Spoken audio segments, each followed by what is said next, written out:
बाद जंग सितंबर के हवाले से यादगार फतह पर शानदार तकरीबात का इनेकाद हुआ। कराची से खैबर तक यौम दिफा कौमी जोश व जज्बे से मनाया गया।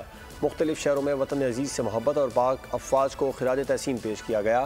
साथ इस अज़्म की तजदीद की गई कि पाकिस्तान की खातिर किसी कुर्बानी से दरेग नहीं किया जाएगा।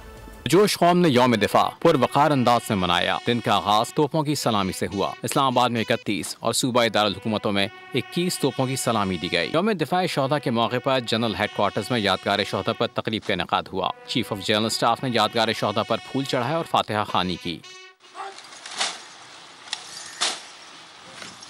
इस्लामाबाद में IG इस्लामाबाद अली नासिर रिजवी ने यादगार शोहदा पर सलामी दी और फूलों की चादर चढ़ाई। कराची में यौम दिफा की मरकजी तकरीब मज़ार क़ायद पर मुनक़िद हुई। कोर कमांडर कराची उवैस दस्तगीर और DG रेंजर्स ने मज़ार क़ायद पर हाजिरी दी, फूल पेश किए, फातिहा खानी की और मेहमानों की किताब में तासुरात दर्ज कराए। इस मौके पर गार्ड्स की तब्दीली भी हुई। पाक फ़ज़ाई की असगर खान अकेडमी के गार्ड्स ने फ़राइज़ संभाले। लाहौर में अल्लामा इकबाल के मज़ार पर खुसूसी तकरीब का इनेकाद हुआ, जिसके मेहमान खुसूसी core commander Lahore lieutenant general Fayyaz Hussain Shah थे। पाक फौज के चाकू चौबंद दस्ते ने यादगार शोहदा पर सलामी पेश की। कोर कमांडर ने यादगार पर फूलों की चादर चढ़ाई और फातिहा खानी की। भावलपुर गैरजन में भी खुसूसी तकरीब का इनेकाद हुआ। जनरल ऑफिसर कमांडिंग ने यादगार शोहदा पर फूलों की चादर चढ़ाई और फातिहा खानी की। यौम दिफा और शोहदा के मौके पर कोयटा गैरजन में भी यादगार शोहदा पर तकरीब मुनक़िद हुई। वज़ीर आला बलूचिस्तान सरफराज बुगटी तकरीब के मेहमान खुसूसी, जबकि governor Balochistan guest of honour थे।